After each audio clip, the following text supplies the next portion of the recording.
Bonjour, cher peuple de Dieu. Soyez bénis, recevez le Saint-Esprit. Cette vidéo, c'est pour vous raconter le témoignage d'une dame qui dit que sa collègue vendeuse, sa collègue commerçante, en tout cas, leur boutique était côte à côte, lui avait volé son étoile. Bon, son étoile spirituellement.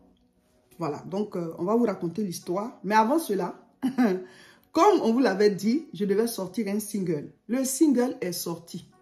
Il est sorti. Il est sorti, il est sorti. Le clip aussi est sorti. Il est sorti, il est sorti. Je répète 3 fois, Dieu le Père, Dieu le Fils, Dieu le Saint-Esprit. Mes frères, mes sœurs, le single, en tout cas, les mélodies, la chanson, voilà, les paroles, les pas de danse et tout, vraiment, je crois que ça va vous plaire. Parce que ceux qui ont déjà écouté, ça leur plaît. Ça se trouve sur Spotify. Vous écrivez Madame Seka, la famille des premiers. C'est le titre, ça. C'est le titre, ça. La famille des premiers. Dieu nous a créés pour la prééminence. Dieu nous a créés pour qu'on domine, chacun dans son domaine. Donc, tu dois trouver ton trône et tu dois régner. Tu dois trouver ton chandelier et tu dois briller. Tu dois trouver ton domaine et tu dois dominer. On sera toujours premier, partout. Pas contre quelqu'un, mais la personne aussi est première aussi quelque part. Chacun doit trouver son domaine. Donc, c'est ça, c'est une chanson prophétique. C'est une chanson spirituelle et on danse, ça bouge. Donc, chacun doit aller regarder ça. Sur YouTube, c'est la chaîne Madame Seka. Où vous nous suivez d'habitude, là, c'est pas là-bas. On a créé une autre chaîne spécialement pour la chanson Madame Seka. Je vais mettre le lien, voilà, au-dessus de la vidéo ou bien en dessous. Ça dépend de où vous voyez la vidéo. Vous cliquez dessus pour aller voir le clip. Il faut regarder le clip, il faut danser et chacun doit faire son challenge. En tout cas, si tu as une fois été édifié par moi, c'est l'occasion de prouver en faisant ton challenge. On remplit les réseaux, on remplit les réseaux, on remplit les réseaux. Voilà, la famille des premiers. Si tu es un premier, tu es une première, fais ton challenge, fais ta vidéo. Sur TikTok, j'ai déjà mis un bout voilà, du clip là où on doit faire le challenge. Donc, vous allez sur ma chaîne, @Madame Seka, vous cliquez sur la vidéo et vous utilisez le son pour faire votre challenge. Voilà. Et puis sur les autres chaînes, YouTube, Facebook et tout, chacun met sur sa chaîne. On doit remplir les réseaux avec la chanson là. Voilà, c'est à la gloire de Dieu, c'est une prophétie. Donc saisis la prophétie. Je suis un premier, je suis une première. Go pour le challenge. Alléluia!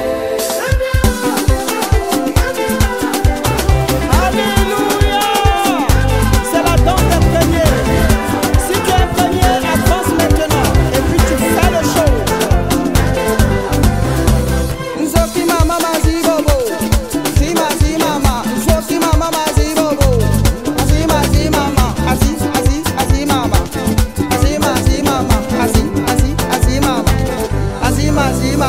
Casser les reins, Jésus va ranger. Casser les reins, Jésus va ranger. On casse les reins, il va réparer après notre Seigneur. Et on s'abaisse, on s'abaisse, on s'abaisse, on s'abaisse. Redresse-toi un peu. Premier, on sera toujours premier. Alors, voici le témoignage. La dame dit que elle avait sa boutique où elle vendait des articles pour les cheveux, voilà, pour les pommades, de soins de visage, en tout cas tout ce qui est entretien. Donc, sa boutique se trouve sur une rue et il y avait une boutique en face. Il y avait plusieurs magasins en face, mais il y a une boutique dedans qui n'était pas occupée. Il y a un magasin qui était vide. À sa grande surprise, une dame est venue s'installer aussi qui vend actuellement les mêmes choses qu'elle. Bon, ça ne dérange pas. Chacun se bat. Mais elle dit que la dame qui est venue s'installer là, vraiment n'a pas un bon esprit. Les gens qui sont dans la rue, ils se saluent. Tous ceux qui ont les boutiques, ils se saluent. Chacun vient travailler le matin, le soir, chacun part. Et la dame qui est arrivée, elle salue tout le monde, sauf elle qui vend les mêmes articles. Alors qu'elle est là avant elle. Mais elle ne la salue pas. C'est comme si elle est venue en guerre. Elle salue tout le monde, mais même quand elle passe et qu'elle la salue, elle ne répond pas. Ces filles qui vendent avec elle aussi ne répondent pas. Mais elle salue tout le monde. Donc, elle dit que c'est comme ça ça a commencé. Elle s'est dit, oh, ça c'est encore une affaire qui commence. Donc, maintenant, les clients, ils viennent au départ, comme elle vend ces articles-là, les clients venaient directement chez elle. Mais maintenant, ils viennent tantôt chez l'autre, tantôt chez elle. Elle s'est dit, bon, Dieu va toujours envoyer ma part. Donc, elle dit qu'un jour, c'est après que l'une des filles qui vend là-bas a expliqué, hein, qu'il y a une dame qui est venue acheter des choses envoyées par une autre dame. Une jeune dame est venue faire des achats pour pouvoir aller mettre ça dans une autre boutique, une boutique plus petite dans un autre quartier. Et c'est chez elle que ceux-là, ils achetaient. Ils achètent, elle fait de bons prix et eux, ils vont revendre. Donc, quand la dame a envoyé sa jeune dame pour venir chercher voilà, la marchandise, elle s'est trompée de boutique. Elle est allée dans la boutique en face. Donc, la femme lui a pas fait les prix que l'autre fait d'habitude parce qu'elle ne les connaît pas. Et la fille, elle a pris les choses, elle est partie. Quand elle est arrivée chez sa tata qui l'a envoyée, elle a dit, mais pourquoi ils t'ont fait à ce prix-là? Elle n'est pas là. Je l'ai appelée pour dire que tu viens. Et c'est maintenant la petite l'a dit que, bon, elle a indiqué la boutique. Elle dit, non, ce n'est pas cette boutique. Celle-là ne savait pas qu'il y avait une autre boutique qui était ouverte. Donc, maintenant, elle appelle sa camarade la dame chez qui elle paye d'habitude, celle qui raconte le témoignage. Et celle-là lui dit, non, moi, maintenant, il y a une autre boutique qui vend les mêmes choses. Ça doit être là-bas qu'elle est partie. Donc, elle demande bien à sa petite qui allait acheter les choses. Elle lui explique, elle dit, ah, mais c'est en face. Donc, retourne lui donner parce que c'est pas là-bas. Et puis, c'est pas la marchandise que je veux, c'est pas la même qualité et c'est pas le même prix. Donc, voici le reçu, retourne. Donc, elle est retournée et comme c'est le même jour, elle est revenue avec tous les articles avec le reçu et tout. Désolée, vraiment, c'est pas d'habitude moi qui achète, mais c'est pas ici que je devais venir. C'est pas le même prix. En tout cas, elle a expliqué ça de manière sincère. Celle, elle a récupéré les affaires, elle a rendu l'argent. Mais elle a décidé maintenant de combattre celle-ci. Elle a dit à ses petites que celle-là veut voler ses clients. Elle veut voler ses clients. Alors que c'est elle qui vient de s'installer. Elle veut voler ses clients.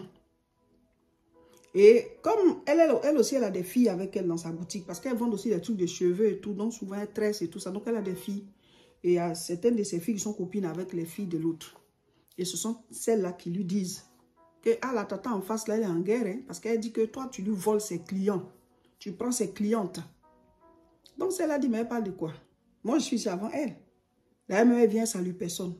Moi, je la salue, elle ne répond pas. Donc, la jeune fille qu'ils avaient envoyée est venue maintenant acheter la marchandise chez celle-ci. Elle lui a fait son paquet avec le prix et tout et tout. Et au moment où elle devait partir, elle a appelé sa tata pour dire elle est là et tout. Elle dit, ok, bah, c'est ici, c'est la boutique là. C'est là que moi, je prends. Donc, si je t'envoie, il faut aller là-bas. Et l'autre là-bas, elle n'a pas aimé du tout parce que quand la fille est sortie de chez elle, elle est venue ici, elle l'a vue. Puisqu'elle a dit que je me suis trompée de boutique. Elle dit la guerre a commencé comme ça. Elle dit que les matins, ce n'est pas elle qui vient ouvrir la boutique. Elle vient un peu en retard parce qu'elle doit raccompagner chacun de ses enfants à l'école et tout. Elle fait des choses d'abord à la maison, elle apprête tout avant de venir. Donc ce sont ces filles-là, elles sont jeunes, donc c'est elles qui viennent les premières qui ouvrent. Donc il y a une qui avait la clé qui devait ouvrir la boutique. Elle est arrivée, elle a trouvé comme s'ils avaient versé des choses devant la boutique en cercle. Des céréales, comme ça, tu vois, des grains. Ils ont versé ça en cercle comme ça. Donc, elle venait tout droit, puis elle a vu. Donc, elle a contourné. Et elle a appelé la tata pour dire, ah, ils ont versé des choses devant la boutique. Ce n'est pas des trucs comme ça, ils ont fait ça en cercle même. Donc, elle dit, prends en photo et puis touche pas. Contourne, va ouvrir la boutique. Donc, elle est venue. Elle a prié dessus. Elle dit que elle, là, sa vie chrétienne n'était pas comme il faut. Hein. Sa vie chrétienne n'était pas comme il faut. C'est après, quand la guerre spirituelle a commencé, là, c'est là qu'elle est devenue bien chrétienne. Donc, elle dit qu'elle a fait comme ça, juste une petite prière dessus. Puis elle dit, ça ne va rien me faire, au nom de Jésus. Puis elle a ramassé ça, elle a versé. Et puis maintenant, elles sont montées dans la boutique. Elles ont travaillé. Elle dit le lendemain, la fille est venue. Elle est venue trouver encore le même truc comme ça, 3 fois, sur 3 jours consécutifs. Elle dit après ça. Et chaque fois qu'elle faisait ça, elle venait prier comme ça simplement. Et puis elle ramassait, et puis elle partait verser. Elle dit, après ces 3 jours-là, ça dit que sa boutique là, personne n'entrait dans sa boutique. Personne. Pourtant, elle avait la clientèle puisqu'elle était seule dans la rue. Et même quand elle est venue s'installer, elle avait toujours ses clients. Celle aussi avait des clients, mais elle lui en veut comme si c'est elle qui vient de s'installer. Il y a des gens qui sont bizarres, hein, que celle-là lui vole ses clients.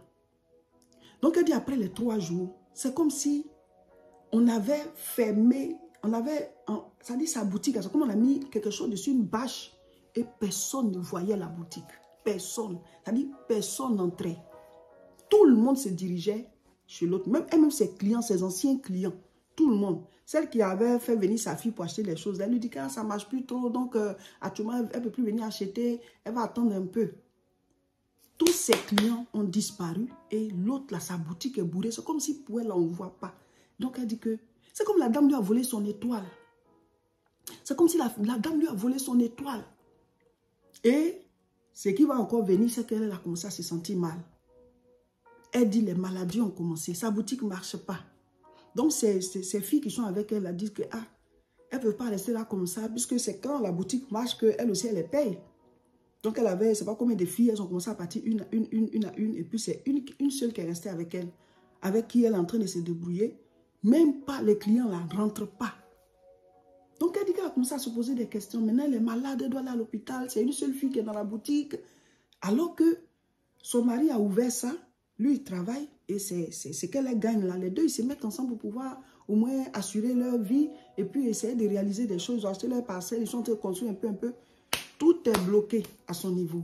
Donc, ils vivent maintenant sur le salaire de son mari. Donc, elle dit que c'était difficile financièrement pour elle. Ils vivaient sur le salaire de son mari et donc leur projet de construction aussi était bloqué. Donc, elle a commencé à se poser des questions parce qu'elle était tout le temps maintenant à l'hôpital et tout. Et elle repensait à ces 3 jours où la femme a fait des trucs ronds devant sa porte avec des céréales comme ça. Elle ne sait pas ce que c'était.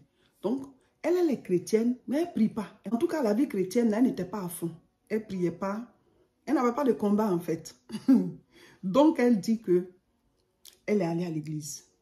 Et quand elle est arrivée, elle a vraiment demandé pardon à Dieu dans ses prières pour dire vraiment, je t'avais abandonné, j'étais un peu faible là, je ne priais pas et tout. Je veux maintenant reprendre ma marche avec toi. On dit qu'il y a des programmes de prière, les mardis, des combats spirituels, que tous ceux qui ont des problèmes, des attaques et tout là, qui viennent prier les mardis, en plus du dimanche. Donc elle s'est inscrite pour dire qu'elle traverse des situations difficiles, elle va venir prier les mardis soirs. 1 heure de prière puissante. Donc elle expliquait à son mari. Donc son mari dit, il faut aller parce qu'avec ce qui se passe là, on ne sait pas. Donc vas-y. Donc c'est comme ça, chaque mardi, elle était là-bas. Elle dit au cours d'une prière, un mardi, elle est tombée et tout le monde priait pour elle. Tout le monde priait pour elle. Elle a commencé à parler que oui, voilà, c'est comme si elle était possédée de l'esprit de la dame là. Elle dit que la dame l'a volé son étoile là. Qui parlait qu'elle se prend pour qui dans la rue là. Elle n'aura aucun client. Je sais ce que je lui ai fait et tout et tout. Donc, ils ont vu que elle est sous un envoûtement. Donc, ils ont prié pour elle. Ils ont fait sa délivrance et tout. Et quand elle s'est levée de là, elle a dit que sa santé a commencé à aller. Et donc, maintenant, elle a rencontré le pasteur pour demander ce qu'il faut faire, que voici ce qu'elle a vécu et tout. Sa boutique maintenant est vide comme ça, elle ne comprend rien. Et le pasteur a dit, moi, je ne vais pas aller prier là-bas. Toi-même, il faut rentrer en guerre. Tu dois venir première dans ta boutique. C'est toi qui dois prendre la clé. Et puis tu ouvres. Quand tu arrives là, toi-même achète de l'huile. Huile simple. Prie dessus. Là où elle a fait le cercle. Fais le cercle aussi avec l'huile. Tu dis au nom de Jésus. Ceci est le sang de Jésus. Tu fais ça sur 3 jours. Pour racheter ce qu'elle a fait. Et tu fais onction d'huile dans ta boutique. Moi, pasteur, je ne vais pas venir faire. Parce que tu as la puissance aussi. Un vrai pasteur. Parce qu'il faut qu'il fasse comprendre à la dame que le Saint-Esprit est aussi avec elle. Et c'est comme ça, elle dit qu'elle a appliqué ça. 3 jours, elle a mis l'onction d'huile. Elle a prié. Et elle dit que elle avait appris que quand tu pries, tu peux faire retour à l'envoyeur. Donc, elle dit, elle ramène à la dame ce que la dame lui a envoyé. Puis, sa boutique aujourd'hui est vide. C'est comme si on ne voit pas là. La bâche qu'elle a mise sur sa boutique là, elle met ça sur pour elle. Si c'est joli, si c'est bon, qu'elle prenne ça. Que maintenant, elle est réveillée spirituellement. Elle dit donc la vie là c'est comme ça. Tu es simple, tu es tranquille dans ton coin. Quelqu'un va venir te combattre. Qu'est-ce que je lui ai fait à cette dame? Donc maintenant elle est debout. Quand on vous dit que le monde est spirituel là, si tu dors là, eux ils ne dorment pas. Toi tu es chrétien non pratiquant. Eux ils pratiquent pour eux. Ils pratiquent pour eux, ils vont te faire des choses. Ils vont t'arracher tout. Le voleur ne vient que pour dérober, égorger et détruire. Donc c'est comme ça, elle s'est réveillée. Elle dit qu'elle a fini de prier comme ça. Elle s'est sentie bien. Le traitement qu'elle faisait, elle a terminé le traitement, elle était guérie. Elle a compris que c'était spirituel, que la femme lui avait volé son étoile. Et c'est comme ça, le retour à l'envoyeur. Elle dit qu'en tout cas, c'est cette prière qu'elle a faite. Elle dit, je lui ramène, si c'est elle qui m'a envoûté là, qui a vidé ma boutique là, je lui ramène. Elle dit, bizarrement, ses clients ont commencé à revenir. Le vide a commencé à frapper l'autre côté. Personne ne rentrait chez elle. C'était maintenant le contraire. C'était maintenant le contraire. En plus de cela, la dame a commencé à avoir des problèmes. Parce qu'elle avait aussi d'autres activités là. On dit qu'elle avait pris une dette pour pouvoir ouvrir aussi une autre boutique. Ça n'a pas marché, quelque chose s'est passé. Elle n'a pas remboursé la dette. Donc, on lui réclame. Donc, c'est tout ce qui est ici là qu'elle a vendu pour rembourser le crédit. La dame l'a fermé, la boutique là. Elle a fermé, puis elle est partie. Et puis, c'est quelqu'un d'autre qui est venu prendre la boutique et la personne vend autre chose. Voici l'affaire. Donc, aujourd'hui, elle a compris que Hein? Donc la vie là, c'est comme ça. Pour rien, je ne suis pas ennemi avec la femme. Elle est venue s'installer, je suis devenue son ennemi. On ne se connaît pas avant. Je la salue, d'ailleurs, elle est venue en guerre. Je la salue, elle ne répond pas. Parce que vous vendez la même chose. Et moi, j'étais là avant, elle dit que ce sont ses clients, moi je prends. Donc maintenant, là, elle est debout même. Dimanche, elle est à l'église. Les prières de mardi soir, là, elle dit, elle ne rate pas. Donc, elle fait dimanche et puis le culte, et puis mardi soir, intercession de prières puissantes, combat là. Elle dit, c'est trop bien. Voici le témoignage de notre sœur. On va donner quelques conseils, comme on a l'habitude de le faire. Mes frères, mes sœurs, elle-même, elle a déjà dit, oh, il y a des chrétiens, là, ils ne sont pas pratiquants.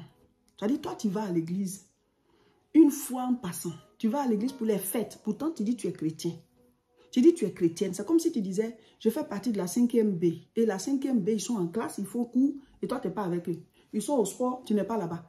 Ils sont, je ne sais pas, en classe de chimie, ils sont dans les laboratoires, tu n'es pas là-bas. Bon, tu n'es pas de cette 5e-là. Tu n'es pas de cette classe.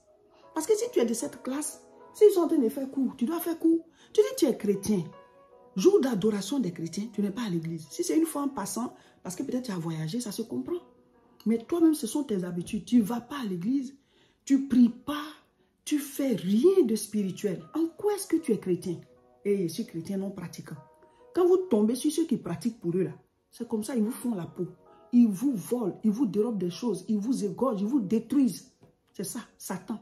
Jean, chapitre 10, verset 10. Le voleur ne vient que pour dérober, égorger et détruire. Mais moi, je suis venu pour que les brebis aient la vie et qu'elles soient dans l'abondance. La leçon principale, c'est que soyez des chrétiens pratiquants. Pratiquez la foi chrétienne. Soyez des hommes et des femmes de prière. On est en guerre sur cette terre. Ça s'appelle le combat spirituel. Ce n'est pas physique. Hein? Mais quand tu tombes sur quelqu'un qui pratique les œuvres du diable, la personne, tu es son ennemi, tu ne sais même pas pourquoi. C'est le cas de la dame. Donc, elle devait être une femme de prière. 2. Dès l'instant où elle a vu qu'ils ont fait le rond, et elle sait qu'elle ne prie pas bien, elle devait aller chercher l'homme de Dieu, aller expliquer pour dire qu'est-ce qu'on doit faire. Mais tu pries comme ça simplement et puis tu ramasses. Pourtant, toi-même, tu sais que tu n'as pas une bonne vie de prière. Ce n'est pas la même puissance qui est dégagée. Hein? Ce n'est pas la même puissance. C'est vrai, tu as Jésus. Mais un chien vivant vaut mieux qu'un lion mort. Toi, tu as le lion de la tribu de Juda en toi. Mais est-ce que ton lion, là, il est vivant? Parce que quand Jésus était dans la barque avec les apôtres, il dormait. Jésus est puissant. Mais si ton Jésus dort, c'est une image. Hein? Jésus ne sommeille ni ne dort. Mais toi, ton Jésus, là, qui est en toi, là, il est comment? C'est comme ça. C'est le même nom de Jésus qu'on dit, hein, mais ça ne dégage pas la même puissance. Donc, dès l'instant où elle a vu ça, elle devait chercher les autorités spirituelles pour lui donner des conseils ou bien venir prier sur l'affaire là. Les trucs que les gens versaient. Et ça s'est passé 3 jours. Elle prie un peu, elle ramasse, elle jette et elle ne s'inquiète pas. Tu ne t'inquiètes pas. Quelqu'un est en train d'établir un hôtel devant ta boutique. Dieu merci que la jeune fille qui ouvre la boutique n'est pas tombée malade et que c'est elle-même la patronne. Parce qu'elle aurait pris une balle perdue comme ça. Voilà. Et puis une autre chose. Quand vous êtes chrétien, que vous avez une entreprise, vous avez un lieu où vous travaillez ou bien une boutique, est-ce que vous priez sur la boutique? Est-ce que vous la consacrez à Dieu? Est-ce que vous priez dedans? Les gens, ils font des incantations dans leur boutique, ils font des incantations dans leur bureau. Est-ce que vous priez sur votre lieu de travail? On n'a pas dit de crier si tu es dans le bureau, les gens vont savoir que tu pries. Mais quand tu es assis là, c'est qui est dans ton cœur? Est-ce que qui entend? Qui sait ce que tu dis? Priez sur votre lieu de travail.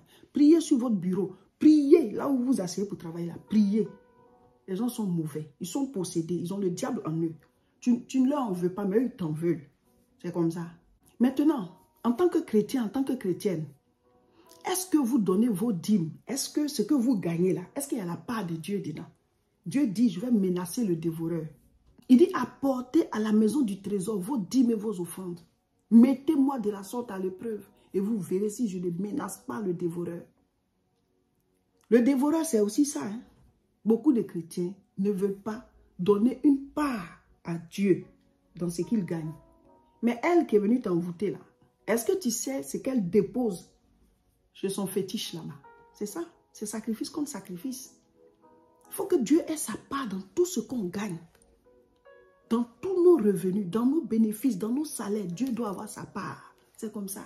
Donc Dieu merci, elle a gagné. Voilà, Dieu a fait que par la prière, elle est désenvoûtée, elle est libérée. elle a retrouvé voilà, sa boutique qui marche bien et l'autre aussi a fermé. C'est pas ce qu'on voulait. Hein? Mais quand tu viens attaquer quelqu'un, que la personne maintenant fait la riposte spirituelle, bah tu reprends ton paquet. Voilà, elle a repris son paquet. Et la faillite qu'elle voulait pour celle-ci, finalement, c'est elle qui a pris la faillite là. C'est comme ça. Si c'est bon, il faut prendre. C'est ce que l'autre a renvoyé. Et on ne peut pas lui en vouloir pour dire pourquoi elle a fait retour à l'envoyeur. Non, c'est chacun fait parole contre parole, hôtel contre hôtel, puissance contre puissance. Pour elle là, elle est plus fort. Mais comme elle est dormée là, c'est pour ça que l'autre a gagné. Réveillez-vous dans votre foi, dans votre marche avec Dieu. Abonnez-vous à nos différentes chaînes pour recevoir comme ça les enseignements et les témoignages pour votre édification. N'oubliez pas, chacun doit faire son challenge. Le single est sorti, le clip est sorti, challenge à gogo. Go pour les challenges. On remplit les réseaux, c'est ça le mot d'ordre. On remplit les réseaux, on remplit les réseaux, on remplit les réseaux avec la famille des premiers de Madame Seka. Dieu vous bénisse. Partagez la vidéo et on est tous des premiers. Alléluia! C'est la danse des premiers. Si tu es premier, avance maintenant. Et puis tu fais le show. Nzoki mama mazi bobo. Mazi mama. Nzoki mama mazi bobo. Mazi mama. Azi mama. Mazi mama. Azi mama.